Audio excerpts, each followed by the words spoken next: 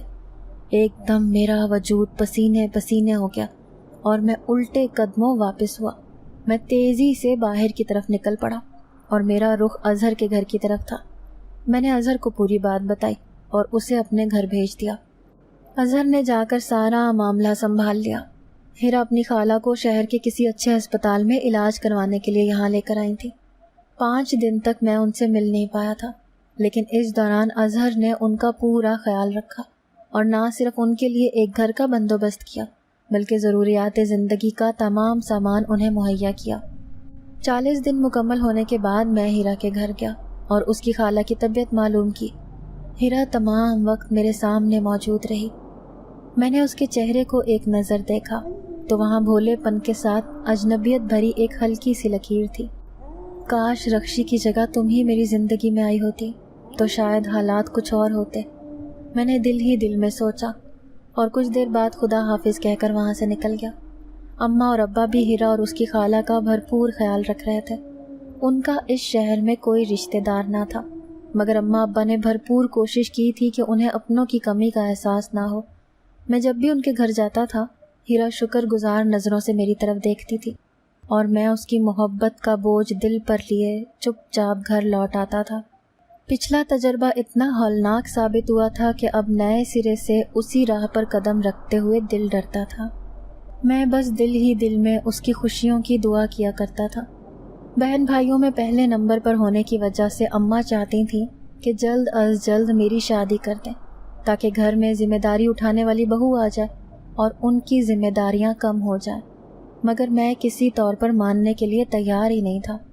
ہیرا کی خالہ کا انتقال ہوا تو ابا نے اصرار کیا کہ جوان جہان بچی کو اس طرح بھری دنیا میں اکیلا نہیں چھوڑنا چاہیے، تمہیں چاہیے کہ تم مجھ سے نکاح کر لو تاکہ اس کی زندگی میں کسی مرد کا سہارا شامل ہو جائے۔ میں نے حامی بھر لی اور یوں 15 دن بعد میرا اور ہیرا کا نکاح ہو گیا۔ ہیرا سادگی سے ہماری زندگی میں شامل ہو گئی۔ یہاں سے میری زندگی کا ایک خوبصورت دور شروع ہوا۔ ہم ایک اچھی زندگی گزار رہے تھے۔ ایک روز ہیرا ضد کرنے لگی کہ وہ اپنا پرانا گھر دیکھنا چاہتی ہے۔ پہلے تو میں نے اسے بہلانے کی کوشش کی، لیکن وہ کسی طور نہ مانی، کیونکہ وہ گھر آسیب زدہ ضرور تھا لیکن اس کی بہت سی یادیں اس گھر میں موجود تھیں۔ رکشی تو ویسے ہی مر چکی تھی، سو میں نے سوچا کہ اب اس گھر میں جانے سے بھلا ہمیں کیا نقصان ہو سکتا ہے، سو ہم وہاں چل پڑے۔ قبرستان کے راستے پر چلتے ہوئے ہیرا نے مضبوطی سے میرا ہاتھ پکڑ رکھا تھا۔ اس کا دل لرز رہا تھا اور خوف کے مارے اس کا حال خراب تھا، لیکن اس کے باوجود وہ اپنے پرانے گھر کو دیکھنا چاہتی تھی۔ ہم وہاں پہنچے تو اس گھر کا دروازہ چوپٹ کھلا ہوا تھا۔ ہم دونوں نے ایک ساتھ اندر قدم رکھا تو اندر بہت سے سناٹے اور وحشت نے ہمارا استقبال کیا۔ ہیرا مجھے لے کر ایک کمرے میں چلی آئی۔ میں یہ دیکھ کر حیران رہ گیا کہ یہ تو وہی کمرہ تھا جہاں رکشی نے مجھے زخمی کیا تھا۔ خوف کی ایک لہر میرے پورے بدن میں دوڑ گئی۔ ہیرا نے کمرے میں آ کر دروازہ بند کر دیا اور میرا ہاتھ پکڑ کر میرے ساتھ بیڈ پر بیٹھ گئی۔ یہ وہی جگہ تھی جہاں 1 سال پہلے رکشی نے ہیرا کے روپ میں مجھے محبت کے جھانسے میں آ کر جان سے مار دینے کے لیے بٹھایا تھا۔ کیا تم میری جان لینا چاہتی ہو؟ میرے منہ سے اچانک نکلا۔ میری بات سن کر ہیرا حیران نظروں سے مجھے دیکھتے ہوئے بولی، یہ آپ کیسی باتیں کر رہے ہیں؟ بھلا میں ایسا سوچ بھی کیسے سکتی ہوں؟ میری خوشیاں آپ سے جڑی ہیں اور آپ میرے بارے میں ایسی باتیں سوچ رہے ہیں۔ یہ کہتے ہوئے وہ رونے لگی تو میں نے اسے گلے سے لگا لیا اور کہا کہ ہیرا، انسان کے دل پر کچھ یادیں ایسی پیوست ہو جاتی ہیں جن کا خیال جب بھی آتا ہے تو انسان خود پر سے اختیار کھو بیٹھتا ہے۔ میں بھی شاید کسی ایسے ہی لمحے کی زد میں تھا، اسی لیے تم سے بدگمان ہو گیا، پلیز مجھے معاف کر دو۔ ہیرا نے اقرار میں سر ہلا لیا اور کہنے لگی کہ میں یہاں ایک مقصد کے تحت آئی ہوں۔ آپ شاید اس بات سے واقف نہ ہوں کہ ہمارا یہ گھر جہاں ہم نے اپنی زندگی کے 5 سال گزارے ہیں، یہ ایک چڑیل رکشی کا ٹھکانہ تھا۔ اس نے ہمیں ہر طرح سے تنگ کر کے اس گھر سے نکال کر ہی دم لیا تھا۔ اس بار اس کا مجھ سے سامنا ہوا تو اس نے بڑی نفرت آمیز انداز میں کہا تھا کہ وہ اس شخص کو مجھ سے چھین لے گی جس سے میں محبت کروں گی، مگر جب اظہر بھائی نے مجھے اس کی موت کے بارے میں بتایا تو مجھے بہت خوشی ہوئی۔ میں جانتی ہوں کہ اس کی روح ادھر ادھر بھٹک رہی ہوگی کیونکہ اس کا انتقام مکمل نہیں ہوا تھا اور وہ میری محبت کے ساتھ اپنے آخری انتقام کو یہاں میرے ساتھ دیکھ کر بڑا ہی مزہ چکھ رہی ہوگی۔ یہ کہہ کر ہیرا ہنسنے لگی۔ اسی وقت دروازے کے باہر بہت سا کانچ ٹوٹنے کی آواز سنائی تھی۔ ہمیں یہاں سے نکلنا چاہیے، اب مجھ سے اپنے خوف پر قابو پانا مشکل ہو رہا تھا، سو میں نے ہیرا کا ہاتھ پکڑا اور ہم اٹھ گئے۔ میں نے دروازہ کھولنے کی کوشش کی تو دروازہ باہر سے لاک تھا۔ میں اور ہیرا ڈر کے مارے ایک دوسرے کو دیکھنے لگے۔ ہیرا دروازہ پیٹنے لگی اور میں ادھر ادھر نظریں دوڑا کر کوئی ایسی چیز تلاش کرنے لگا جس کی مدد سے ہم یہاں سے باہر نکل سکیں، مگر مجھے ایسی کوئی چیز دکھائی نہیں دے رہی تھی۔ بہت دیر تک کوشش کے باوجود دروازہ نہ کھلا تو ہم دونوں بے بس اندر بیٹھ گئے۔ اب تو بھوک پیاس سے بھی ہمارا برا حال تھا۔ شام کا اندھیرا پھیلنے لگا تھا اور قبرستان میں پھیلے سناٹے یہاں تک محسوس کیے جا سکتے تھے۔ روشنی کا کہیں نام و نشان تک نہ تھا۔ اسی وقت ہمیں دروازے کے باہر قدموں کی چاپ سنائی دی، ساتھ ہی دروازے کے نیچے سے روشنی کی ایک لکیر اندر آئی۔ ایک جھٹکے سے دروازہ کھلا تو سامنے اظہر کو دیکھ کر میں حیران رہ گیا، ساتھ ہی دل میں خدا کا شکر ادا کیا۔ دروازہ کھولنے کے بعد اظہر مجھ پر برس پڑا۔ مرنے کے لیے آنا تھا تو اکیلے ہی چلے آتے، ساتھ بھابھی کو کیوں لے کر آئے ہو؟ میں نے اس کے ڈانٹ کے جواب میں کچھ نہ کہا۔ میں نے اسے آنے کی وجہ دریافت کی تو وہ بولا کہ میں تم سے ملنے گھر گیا تھا، لیکن وہاں سے مجھے معلوم ہوا کہ تم دونوں یہاں پر آئے ہوئے ہو، تو میں تمہارے پیچھے چلا آیا کہ خدا نخواستہ تم کسی مصیبت کا شکار نہ ہو گئے ہو۔ اور دیکھو میرا اندازہ بالکل درست ثابت ہوا۔ آئندہ تم دونوں بھول کر بھی یہاں قدم مت رکھنا۔ برا وقت کبھی بتا کر نہیں آتا، انسان کو خود ہی احتیاط کرنی پڑتی ہے۔ ہم دونوں نے شرمندہ ہوتے ہوئے اظہر کی بات سے اتفاق کیا اور اپنے اپنے گھر چل دیے۔ اس بات کو 5 سال کا عرصہ گزر چکا ہے۔ 2 بچوں کے بعد بھی میری اور ہیرا کی محبت میں کوئی کمی واقع نہیں ہوئی ہے، لیکن کبھی کبھار جب میں اپنی پچھلی زندگی کے واقعات پر نظر دوڑاتا ہوں تو رخشی اور اس سے وابستہ واقعات کو یاد کر کے خوف کے مارے میری نیند اڑ جاتی ہے۔